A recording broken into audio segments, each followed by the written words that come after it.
में जम्मू कश्मीर पुनर्गठन विधेयक पर बहस चल रही है। इस दौरान काफी गहमागहमी लोकसभा में देखने को मिली है। कांग्रेस नेता अधीर रंजन चौधरी ने पीओके पर अमित शाह से जब जवाब मांगा तो अमित शाह ने साफ कर दिया कि पीओके हमारा है और उसके लिए हम जान दे देंगे। एक रेजोल्यूशन को पास किए हैं। मैं दूसरे एक रेजोल्यूशन की बारे में आपको कहना चाहता हूं।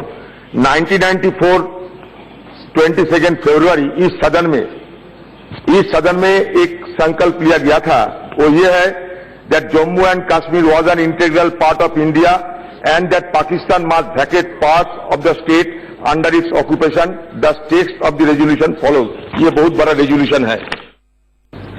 मैं जब जम्मू एंड कश्मीर बोलता हूं, माननीय सदस्य इसलिए एग्रेसिव हूं कि जम्मू एंड कश्मीर के पीएको को आप भारत का हिस्सा नहीं मानते हो क्या? एग्रेसिव ना हो, जान दे देंगे इसके लिए। क्या बात कर रहे हो आप? एग्रेसिव होने की क्या बात कर रहे हो? जान दे देंगे इसके लिए।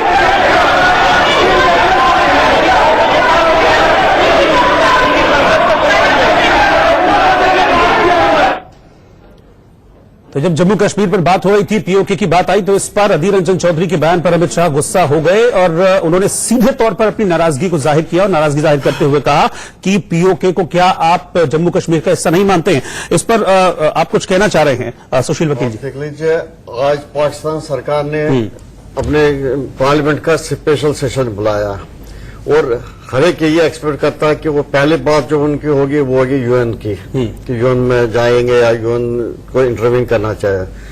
लेकिन अफसोस के साथ कहना पड़ता है कि हमारे Congress leader of the opposition Adhir Ranjan ji ने जो बात कही वो बड़े वो बिल्कुल निंदा किया, स्वीकार नहीं किया जा सकती किसी भी तरीके से। क्योंकि अगर ऐसा कांग्रेस का नेता का कहना है ये चीज कि यूएन का ये मसला हो जाए, दुर्भाग्यपूर्ण है।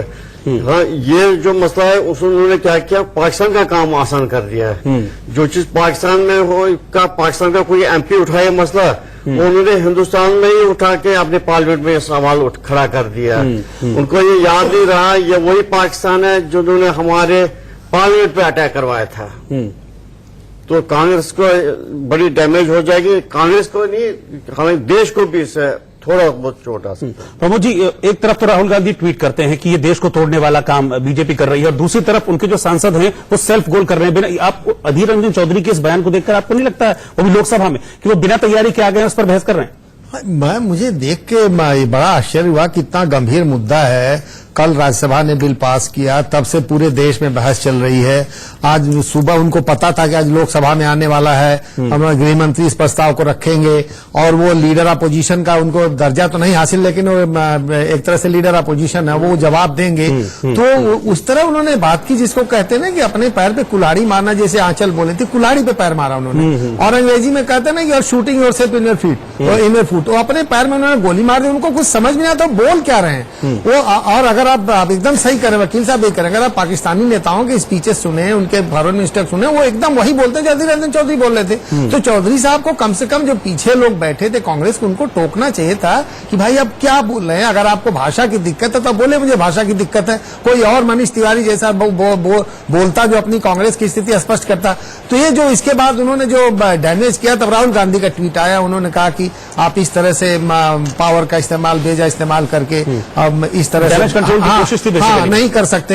वो और भी तरीके हैं लेकिन इस तरह नहीं कर सकते। तो लेकिन अब इसकी गूंज तो अधीर रंजन चौधरी ने जो स्पीच दिया, इसके वीडियो की गूंज तो बहुत दिन तक रहेगी, बहुत दूर तक जाएगी। बहुत दूर। बिल्कुल, ये सेल्फ गोल कर लिया अधीर रंजन चौधरी ने आज संसद में, लोकसभा में, और इसका अमित शाह ने एक बड़ा मुफीद जवाब दिया। उन्होंने कटघर में लिया है कांग्रेस को।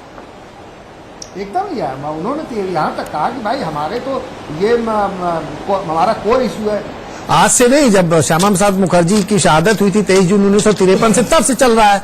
तो आज तो उसकी पूरा होती है। उन्होंने कहा हम तो इसको जान दे देंगे। पहले देख लेते कि इस पर क्या हुआ वहां पर, जब अमित शाह ने किस तरीके से फिर घेरे में लिया उनको।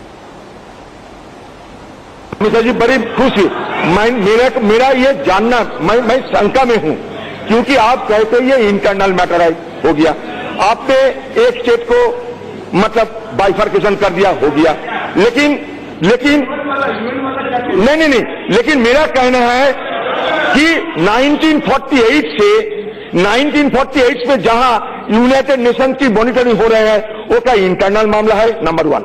शिमला एग्रीमेंट, लाहौर समझौता हम लोग किए थे, वो क्या इंटरनल मामला थे? ये बायलैटरल।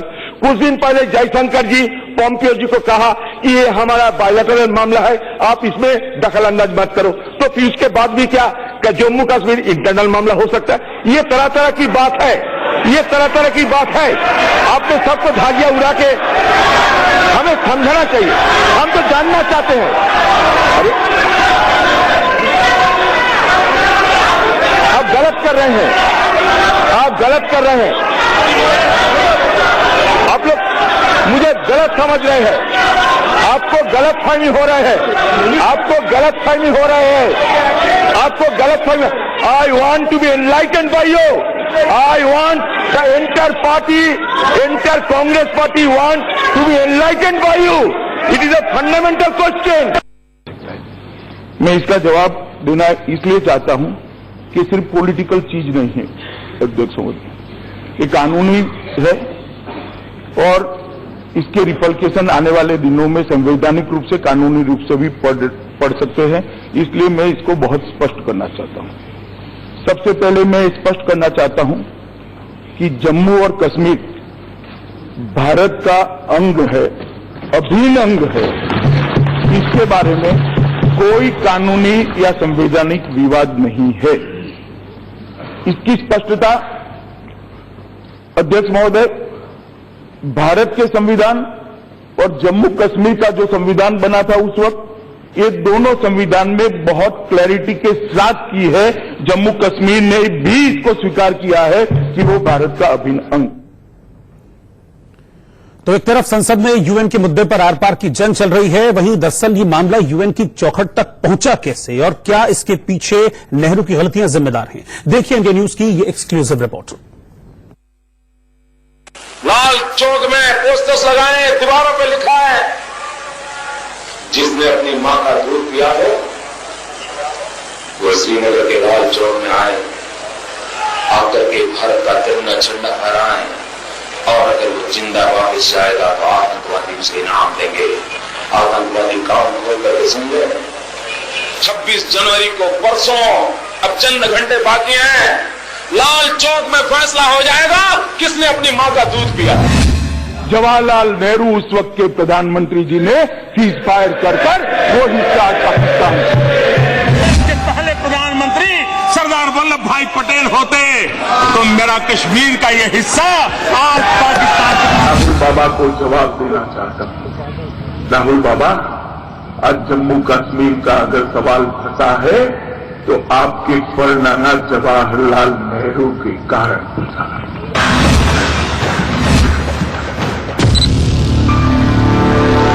22 अक्टूबर 1947 को हजारों पाकिस्तानी कबायलियों ने कश्मीर पर हमला कर दिया।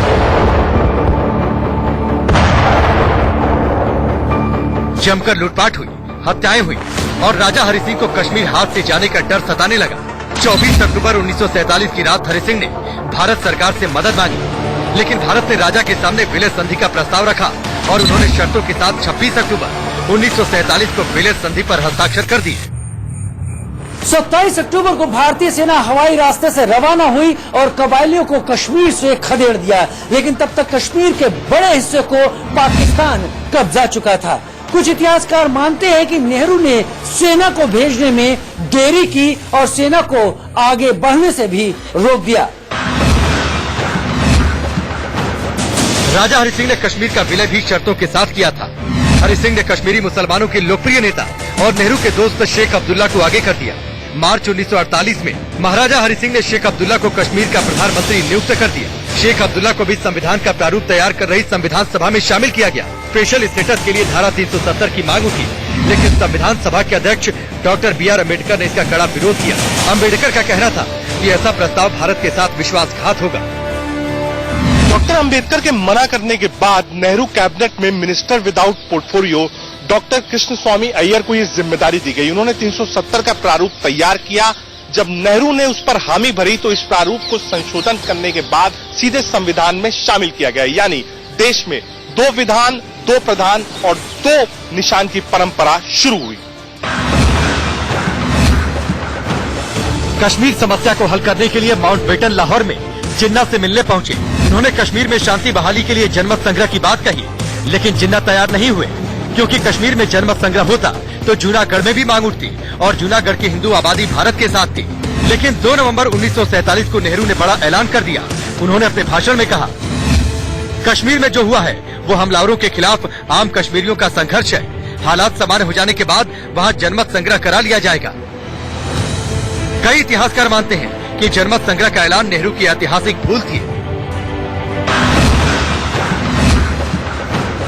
रियासतों को भारत में मिलाने की जिम्मेदारी सरदार पटेल के पास थी, लेकिन जब कश्मीर में हालात बिगड़ते गए तो नेहरू ने खुद आगे बढ़कर इसे हल करने की बात कही। कश्मीर समस्या को हल करने के लिए भारत और पाकिस्तान के प्रधानमंत्रियों की लाहौर में हुई बैठक बेनतीजा रही। इसी बैठक में माउंटबेटन ने दोनों देशों को ये मसला यूएन में ले जाने की सलाह दी, जिसे नेहरू ने मान लिया। 31 दिसंबर 1947 को भारत सरकार ने आधिकारिक तौर पर कश्मीर मुद्दे को लेकर संयुक्त राष्ट्र में अपील कर दी। यूएन की मध्यस्थता से 1 जनवरी 1949 की आधी रात से भारत और पाकिस्तान में सीज फायर लागू हो गया। जो जहां था वहीं ठहर गया और इस तरह से कश्मीर का एक बड़ा हिस्सा पाकिस्तान के पास चला गया।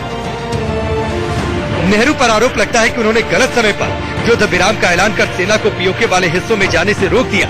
अगर ऐसा नहीं होता तो आज पूरा कश्मीर हमारे पास होता। कश्मीर में धारा 370 2 विधान 2 निशान का इंतजाम कर चुकी थी, लेकिन शेख अब्दुल्ला ने नेहरू के सामने अजीबोगरीब मांग रखी। शेख अब्दुल्ला ने जम्मू कश्मीर में नागरिक अधिकारों और जमीन की खरीद फरोख्त को सीमित करने के लिए विशेष प्रावधान की मांग की। नेहरू की सहमति मिली तो आर्टिकल 35A को तैयार किया गया। जम्मू कश्मीर सरकार की सहमति और भारत के राष्ट्रपति के आदेश पर 14 मई 1954 को आर्टिकल 35A शामिल कर लिया गया। नेहरू पर आरोप है कि वो अपने दोस्त शेख अब्दुल्ला के प्रति जरूरत से ज्यादा उदार थे। कश्मीरियों पर भरोसा जताने के नाम पर उन्होंने कई ऐसे फैसले किए जो बाद में ऐतिहासिक भूल साबित हुए। हालांकि कुछ इतिहासकार ये भी मानते हैं कि युद्ध जैसे हालात में आजाद हुए देश को संभालने के लिए नेहरू ने जो फैसले लिए वो समय की मांग थी, लेकिन अब वक्त की मांग कुछ और है और मोदी सरकार ने उसी आधार पर फैसला लिया है।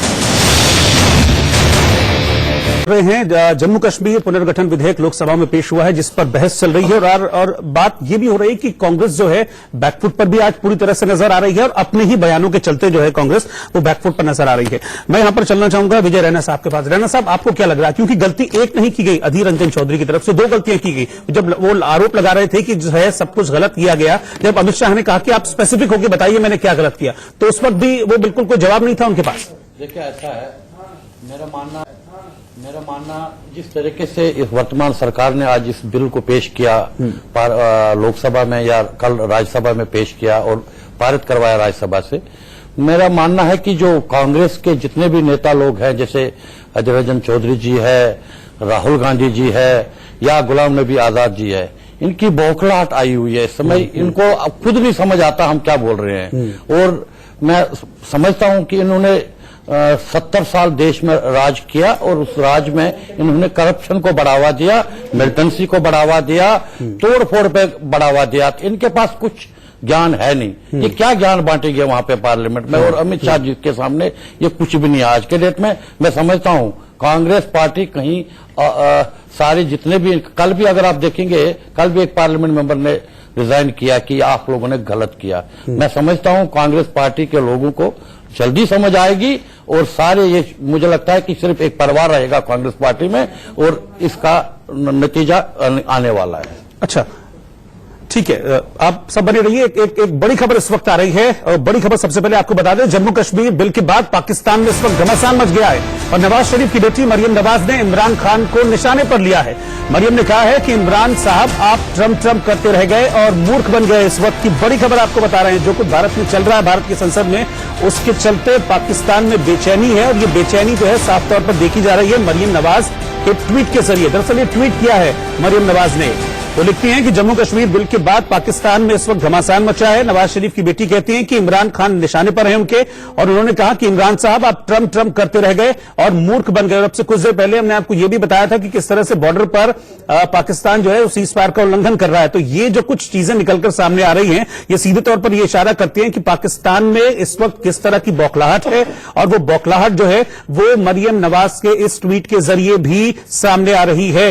अब आपस में ही एक तरीके से लड़ने की नौबत हुकूमत पाकिस्तान में आ गई है। मरियम नवाज ट्वीट करती हैं और सीधे तौर पर पाकिस्तान के प्रधानमंत्री पर निशाना साधती हैं और वो लिखती हैं कि इमरान साहब आप ट्रम्प करते रह गए और मूर्ख बन गए। कर्नल शैलेंद्र, आप किस तरह से देखते हैं इसको?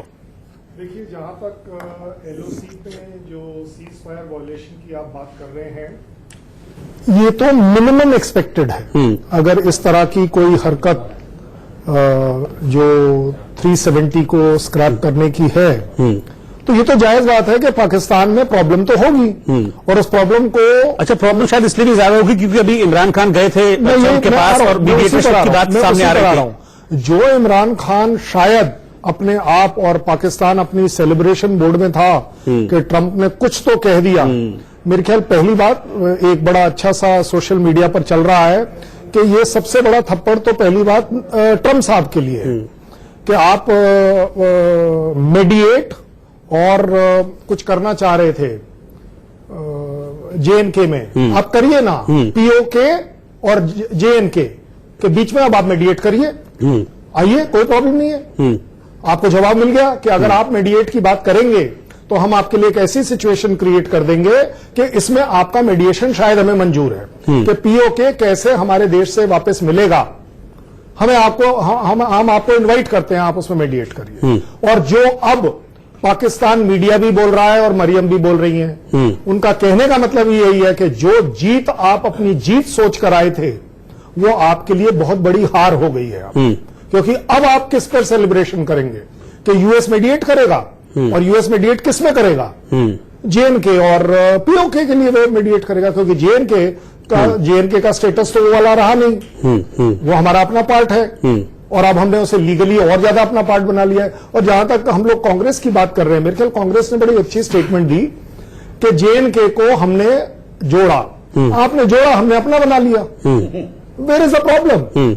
आपका और अगर हमारा एम सेम था तो अब ये यूएन की बात आप क्यों बीच में ला रहे हैं? और अगर ला रहे हैं, मैं आपसे बिल्कुल एग्री करता अगर आप कल लाए होते, लेकिन आज आप क्यों ला रहे हैं? जब कल जो गुजर गया कल, जी, उसमें पाकिस्तान ने पहले बोला यूएन, आज आप अगर उसको रिपीट कर रहे हैं, मेरे ख्याल आप एक अच्छा काम नहीं कर रहे हैं, एक अच्छी ऑपोजिशन की सोच नहीं लगा रहे हैं। अधीर रंजन ने कहा इंटरनल है हमारा, बाइलेटरल है। ठीक है सर, माफ कीजिएगा, इसमें रोकना चाहूंगा मैं, लोकसभा सीधा चलना होगा। इस वक्त जितेंद्र सिंह कुछ कह रहे हैं लोकसभा में। जैसी हमारी मजबूरियां, हमारी बेबसियां भी एक जैसी, हमारा इतिहास एक जैसा। तो शेर इन्होंने मांगा, तो शेर है एक कि मेरी जमीन भी तुम्हारी जमीन से मिलती है, दीदाए पीरे हस्ती बेबसी भी एक सी। हमारी कहानी पूर्वजों से अब तक एक जैसी, हमारी बेबसियां एक जैसी, हमारी उम्मीदें एक जैसी, हमारी जमीन एक जैसी। तो फिर क्यों ना आप वहां जाके जमीन खरीद सकते? और इसलिए to conclude I will just say that the common man of Kashmir has moved on. Some of the politician friends are still stuck in the past, and they are still trying the tricks of the past. But this is the third generation, post-90 generation. They go by evidence. वो अपने माता पिता पर भी तब तक यकीन नहीं करते जब तक तर्क के साथ उनके आगे बात न रहे. और इसलिए let's not do injustice to them. And I would conclude by saying that there is no such issue as Kashmir issue. ये बार बार कह करके मुद्दा मुद्दा मुद्दा, हम उन लोगों को हथियार देते हैं नैरेटिव बनाने का जो चाहते हैं कि मुद्दा बना रहे ताकि उनकी राजनीति चले, बुद्धिजीवियों का बुद्धिजीवी चले. If at all there is an issue, and this is what was stated by the Congress government and we supported it, only issue is POJK, how to retrieve back पाक अधिकृत जम्मू कश्मीर. वही एक विषय है.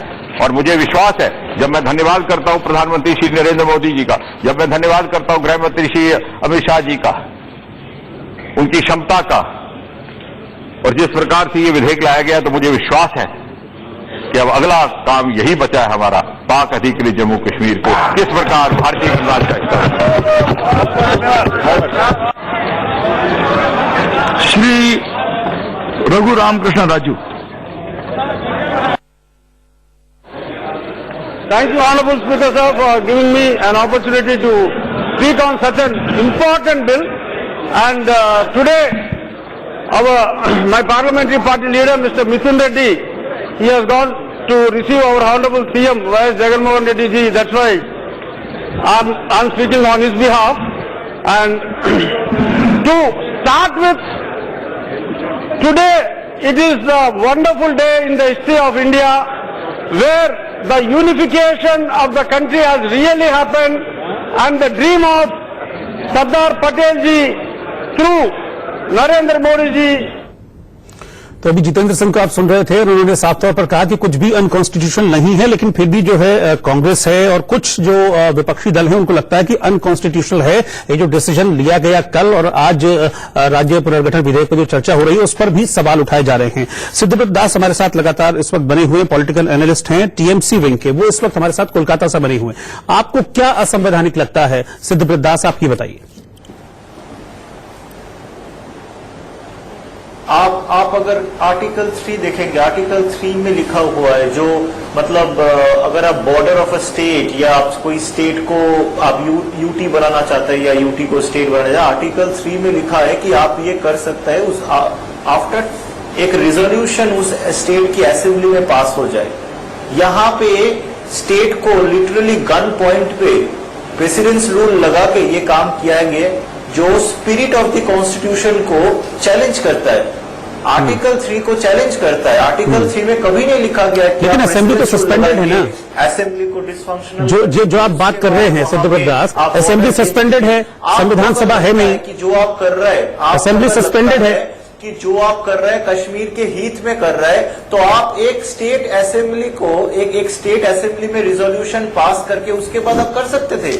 असेंबली तो सस्पेंडेड है ना, इस चीज से उसको कोई प्रॉब्लम नहीं है, तो किसी को भी प्रॉब्लम नहीं है। मगर आप ऐसे गन पॉइंट पे क्यों किया है? ये जो हम कहते हैं कि कश्मीर हमारा अंग है, हाँ हमारा अंग है, तो अगर हमारा अंग है तो उस अंग को आप क्यों विश्वास नहीं करते कि उस अंग भी आपके साथ रहना चाहते हैं? इस तरह से मुझे लगता है कि आप लोग भड़काने वाली बातें करते हैं गन पॉइंट पे। क्या गन पॉइंट करते हैं आप तो ऐसे भी आप किस तरह की बातें करते हैं? मतलब आप कैसे कह सकते हैं गन पॉइंट पे? क्या गन पॉइंट पे? किसने गन पॉइंट पे लिया, किसको लिया? आप एक यूटी बना देते हैं। आप इस तरह से कैसे बोल सकते हैं? आप अपने देश पर, अपने देश की सेना पर सवाल उठाते हैं। आप उस स्टेट को प्रेसिडेंस रूल लगा के उसके लीडर्स को आप जेल में, आप एक बात बताइए, अगर ये गन पॉइंट नहीं है तो क्या है? आप वहां पे डिप्लॉयमेंट करते हैं, आप उस लीडर्स को जेल में घुसाते हैं। अरे सर, हमारे देश की सेना जा रही है ना, हमारे देश में पाकिस्तान की सेना तो नहीं आ रही ना, कैसी बातें करते हैं आप? राष्ट्रपति रूल पाकिस्तान की सेना आ गई क्या हिंदुस्तान में? हमारे देश की आर्मी गई ना वहां पर? आप क्यों कहेंगे? आप एक स्टेट लॉ एंड ऑर्डर कैसी बातें करते हैं आप? कल आप इनको जवाब दीजिए। ये तो आप कहीं किसी के भी साथ कर सकते हैं, कल तो आप पश्चिम बंगाल के साथ भी कर सकते हैं, आप केरला। हाँ, यही डर है आपका, आपको यही डर है, ये डर है आपका। आप आईएसआई मुद्दे पर आप मिस्टर दास बिल्कुल ठीक बोल रहे हैं। डर क्या बात है? ये हमारा ये डर है और कुछ नहीं है। आपका जो डर है वो आपका गिल्टी कॉन्शियसनेस है। आपको एक्चुअली जेएनके नहीं दिख रहा, आपका जेएनके का ऑब्जेक्शन बिल्कुल नहीं है। मैं समझ रहा हूँ मिस्टर दास, मैं आपकी बात पूरी अच्छे से समझ रहा हूँ। आपका डर सिर्फ और सिर्फ जेएनके नहीं है, कलकत्ता है, वेस्ट बंगाल है। आप इस वजह से डेमोक्रेसी में जब आप रह रहे हैं, आप अगर आप बोल रहे हैं कि गन पॉइंट का मतलब हो गया सेंट्रल रूल, तो ये सेंट्रल रूल कल और परसों से नहीं है, बिल्कुल ये पिछले 1 साल से चल रहा है, एक्सटेंशन पर चल रहा है, मजबूरी से चल रहा है। पिछले 1 साल से आप गवर्नमेंट लाया है ना, आप एक इलेक्शन कीजिए ना, आप स्टेट में एक इलेक्शन कीजिए, स्टेट में इलेक्शन करने के बाद असेंबली में रेजोल्यूशन लेके ये सब काम कीजिए, किसी को प्रॉब्लम नहीं है उसमें। बिल्कुल होगा, ये भी होगा। आप बिल्कुल ठीक बोल रहे हैं, ऐसा होना चाहिए, ऐसा जरूर होगा। लेकिन आज के आज के हालात पिछले 1 साल से जो दिख रहे हैं और प्रेसिडेंट रूल चल रहा है, तो आप इसमें बहुत ज्यादा पढ़ लिख रहे हैं कि ये सब इसीलिए किया गया है कि 1 साल पहले सोच लिया था 370 हम हटाएंगे, आज इसको 6 महीने के लिए लगाइए प्रेसिडेंट रूल, उसको एक बार एक्सटेंड करिए सो दैट उसके बाद। और एक्चुअली मिस्टर दास, आपके बात करने के तरीके से पता चल रहा है आप अकेले, हमारे पूरे देश में अकेले आदमी हैं जो जेएनके के लिए वरिड नहीं है। कैलकाटा के लिए वरिड हैं कि ये वहां ना हो जाए। आप क्यों ऐसा सोच रहे हैं? Why are you feeling guilty? देखिए देखिए ये बात यहाँ पर उसके लिए क्या हमेशा ये फेडरलिज्म का चैलेंज है, हमेशा मैं कहूँगा हो रही है। Growth of MSMEs, especially in this challenging environment. And sir, what measures is the government planning to help them? MSME sector is the growth engine for the country. Presently, MSME creates jobs, 11 crore 30 lakhs jobs, and 29% contribution in GDP growth rate. Now, the government has already given highest priority for development of MSMEs in the country, and where the finance minister. मेरा mister दास से एक और छोटा सा सवाल है, ठीक है, आप मुझे परमिट करें। ठीक है, मैं आपके पास ब्रेक के बाद स्वागत है आपका। मोदी सरकार के ऐतिहासिक फैसले के बाद इस वक्त देश भर में जश्न का माहौल है। हम 6 तस्वीरें आपके सामने रख रहे हैं जहां लोग जश्न मनाते हुए नजर आ रहे हैं। देश के अलग अलग शहरों की तस्वीरें, इंदौर, अलीगढ़, आसनसोल, सूरत, दरभंगा और हैदराबाद की ये तस्वीरें आप इस वक्त टेलीविजन स्क्रीन पर देख पा रहे हैं, जहां पर मोदी सरकार के इस फैसले के बाद लोग देश भर में जश्न सरकार के इस फैसले के बाद लोग देश भर में जश्न मना रहे हैं। धारा 370 को हटा दिया गया है और साथ ही जम्मू कश्मीर पुनर्गठन विधेयक भी आज लोकसभा में पेश किया गया, जिसके बाद देश भर में जश्न का माहौल है। और आसनसोल की तस्वीरें भी हैं यहाँ पर। हमारे साथ सिद्धव्रत दास जुड़े हुए थे। सिद्धव्रत, अगर आप तक मेरी आवाज जा रही है तो आसनसोल की तस्वीरें भी हैं जो लोग जश्न यहाँ पर मना रहे हैं। तो ये 6 तस्वीरें इस वक्त हम आपको दिखा रहे हैं। इंदौर, अलीगढ़, आसनसोल, सूरत, दरभंगा और हैदराबाद की तस्वीरें। तो जम्मू कश्मीर को धारा 370 से आजादी मिल गई है। प्रधानमंत्री नरेंद्र मोदी, गृहमंत्री अमित शाह और अजीत डोभाल की तिकड़ी ने जो कर दिखाया है उसे ऐतिहासिक ही कहा जाएगा। सोशल मीडिया पर इस बीच 56 इंच के सीने वाले पीएम की एक तस्वीर भी वायरल हो रही है। इस तस्वीर को देखने पर आप समझेंगे कि मोदी के दिमाग में 27 बरस पहले क्या चल रहा था। हमने वायरल हो रही इस तस्वीर की पूरी पड़ताल की है, सामने क्या आया है निकलकर, वो आप भी देखिए। ये सदन अनुच्छेद 370(3) के अंतर्गत भारत के राष्ट्रपति द्वारा जारी की जाने वाली निम्नलिखित अधिसूचनाओं की सिफारिश करता है। मैं देश नहीं मिटने दूंगा, मैं देश नहीं रुकने दूंगा, मैं देश नहीं झुकने दूंगा। सौगंध मुझे इस मिट्टी की, मैं देश नहीं मिटने दूंगा, मैं देश नहीं मिटने दूंगा। संसद में गृहमंत्री अमित शाह ने आर्टिकल 370 से जम्मू कश्मीर की आजादी का शंखनाद किया और सोशल मीडिया पर वायरल हो रही तस्वीरों की बौछार आ गई। प्रधानमंत्री मोदी को इस क्रांतिकारी फैसले का नायक माना जा रहा है। वर्तमान से अतीत का ऐसा सफर याद किया जाने लगा है जिसमें मोदी पीएम नहीं बल्कि भारतीय जनता पार्टी के एक साधारण से नेता नरेंद्र दामोदर दास मोदी हैं। उनकी प्रतिज्ञा है, संकल्प है, दृढ़ निश्चय है। आज की तरह ही वेशभूषा है, सफेद कुर्ता, कंधे पर गमछा, गंभीर मुद्रा में चेहरे पर नजर आ रही संघर्ष की दास्तां। 27 साल पहले क्या थी मोदी की संघर्ष यात्रा? क्या है इस तस्वीर का आज से सरोकार? हम क्यों कह रहे हैं कि इस तस्वीर से आप जानेंगे कि 27 साल पहले मोदी के दिमाग में कश्मीर को लेकर क्या कुछ चल रहा था। ये सब आज हम आपको बताते हैं। दरअसल इस तस्वीर में पीछे की ओर देखने पर आपको एक नारा लिखा दिखेगा। यहाँ लिखा है 370 हटाओ, आतंकवाद मिटाओ, देश बचाओ। नीचे की ओर भारतीय मानचित्र पर कश्मीर चलो का आह्वान है और ठीक मोदी के पीछे की ओर यात्रा लिखा नजर आ रहा है। इसमें एकता शब्द लिखा है जो दिखाई नहीं दे रहा। दरअसल ये तस्वीर 27 साल पुरानी है, लेकिन इस तस्वीर का आज के कश्मीर स्ट्रोक से क्या गहरा संबंध है आपको आगे बताएंगे। पहले देखिए कि यूजर्स इस तस्वीर को शेयर करते हुए क्या लिख रहे हैं। इसी को कहते हैं संकल्प। मोदी की 27 साल पुरानी यह तस्वीर देखेंगे तो जानेंगे कि इच्छा शक्ति किस चीज का नाम होता है। एक और यूजर ने मोदी की तस्वीर को शेयर करते हुए लिखा, मोदी जो नहीं बोलते हैं वो करते हैं और जो बोलते हैं वो जरूर करते हैं। सोशल मीडिया के मुताबिक मोदी की इस तस्वीर का नाता एकता यात्रा से है। तब मोदी बीजेपी के वरिष्ठ नेता मुरली मनोहर जोशी के साथ एकता यात्रा पर थे।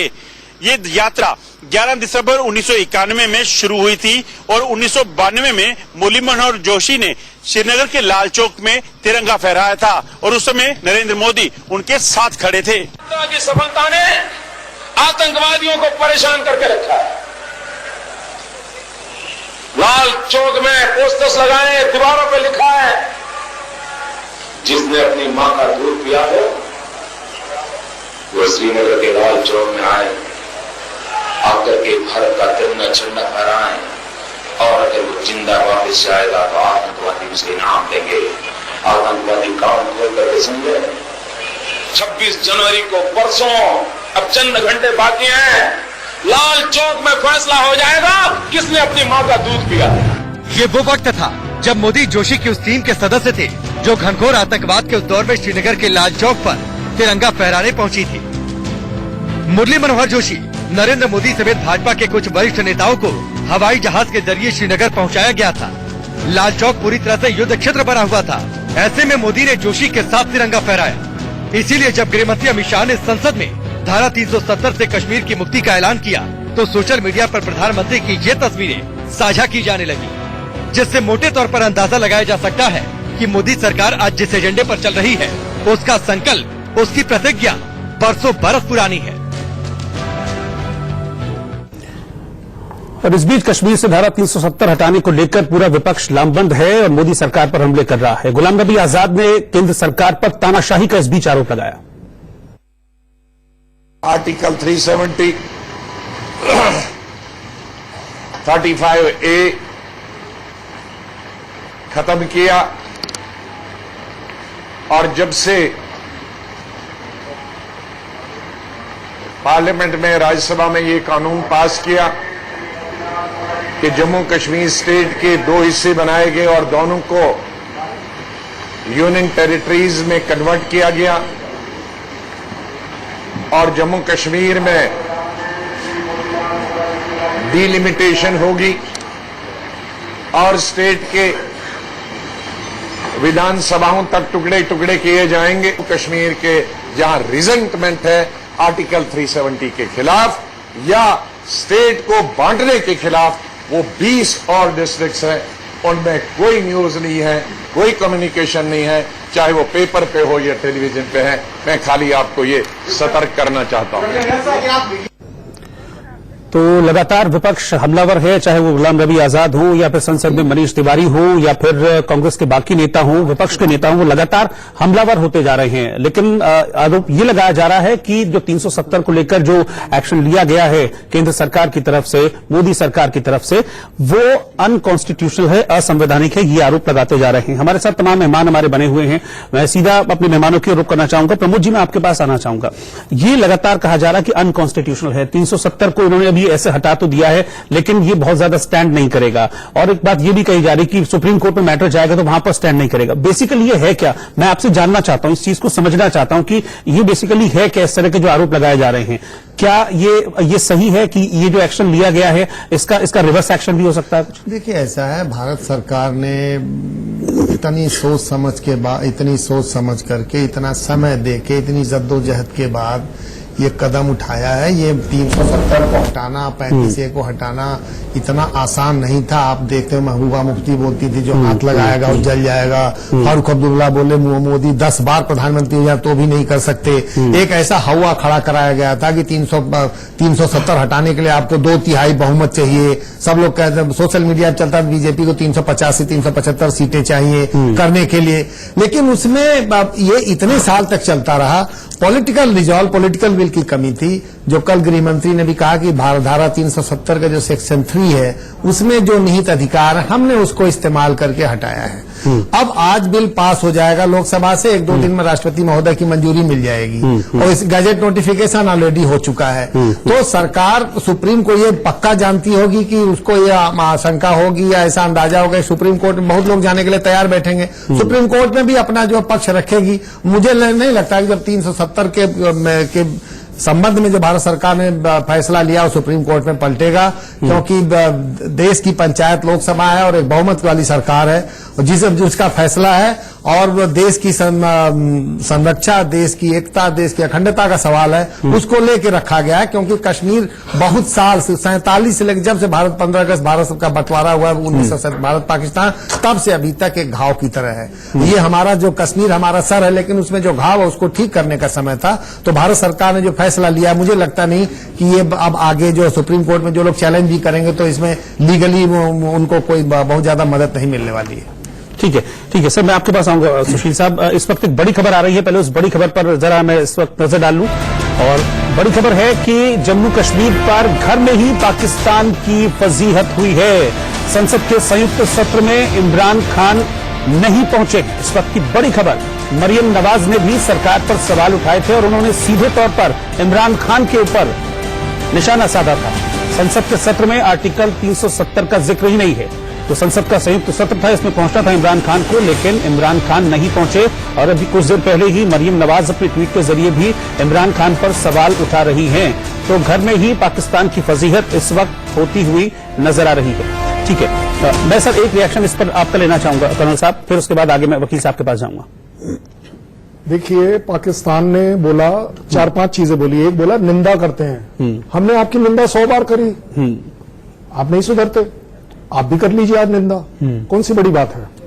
आपका कहना है कि हमें ये आर्टिकल 370 स्क्रैप होना स्वीकार नहीं है। हमने आपसे पूछा कब? फर्क क्या पड़ता है? नहीं, बट हमने आपसे पूछा कब? फर्क तो बहुत दूर की बात है। और आप होते कौन है स्वीकार करने वाले या नहीं करने वाले? अरे आपसे अपनी खुद की कंट्री समझ नहीं पा रही, अब हमारे स्वीकार और ना स्वीकार करेंगे। आपने बोला है कि खतरनाक खेल खेला है। जनाब, पिछले 70 साल से खतरों से ही खेल रहे हैं, और अब समय वो आ गया है कि दूसरों को डर लगेगा हमारे खतरनाक खेल से। ये आपके लिए है पाकिस्तान। आपने बोला कि ये पीओके के लिए एप्लीकेबल नहीं है। क्यों नहीं है भाई? पाकिस्तान ऑक्युपाइड कश्मीर का मतलब क्या है? और लास्ट आप ही का कहना है कि यूनाइटेड नेशन, अरे भाई यूनाइटेड नेशन पीओके के लिए बिल्कुल एप्लीकेबल है, हमने कभी मना नहीं किया। और रही बात, अगर आपको शायद सुनने में बाकी वाला पार्ट नहीं सुना, अमित शाह जी ने बोला जान दे देने के लिए तैयार हैं। पाकिस्तान के लिए मेरा सुझाव है, अगर हम जान दे देने के लिए जेएनके के लिए तैयार हैं, जरूरत पड़ी तो जान ले लेने के लिए भी तैयार हैं। ठीक है, हम इसमें बिल्कुल नहीं हिचकिचाएंगे। ठीक है, आप करिए क्रॉस बॉर्डर मिस एडवेंचर, अब आपको दिखेगा कि हो क्या रहा है। बिल्कुल। एक छोटा रिएक्शन वकील साहब आपका। सुशील साहब कुछ कहना चाह रहे थे। मैं कर्नल साहब से बिल्कुल सहमत हूँ इस बात पे, लेकिन एक चीज पे मैं असहमत हूँ जी, कि कर्नल साहब ने जो कहा कि अगर प्रेसिडेंट ट्रंप पाकिस्तान और पर कश्मीर पर मध्यस्थता करे, हमें वो सरकार है, हमें वो बिल्कुल स्वीकार नहीं है। इंडिया आज इतना सक्षम है कि हम अपनी रक्षा खुद कर सकते हैं, और जहां पर हम चाहे कि हमारा रक्षा करने की जरूरत है उसमें भी कर रहे हैं, और जो वापस लेना वो भी ला सकते हैं। इंडिया ने जब बांग्लादेशों पे या मुसीबत आ गई, इंडिया बांग्लादेशों के पास जाके उनको पाकिस्तान से अलग कर दिया। अगर इंडिया चाहे कल भी या जब भी उन्हें लगे कि पाकिस्तान को वापस करना है, हम ले सकते हैं। बिल्कुल सही बात है। प्रेसिडेंट ट्रंप की हमें बिल्कुल मध्यस्थता की बिल्कुल जरूरत भी नहीं है, और ना नहीं, इसको तो पहले ही भारत नकार चुका है, साफ तौर पर, एक बार नहीं 2 बार 3 बार इस बात को नकार चुका है कि हमें किसी की मीडिएटरशिप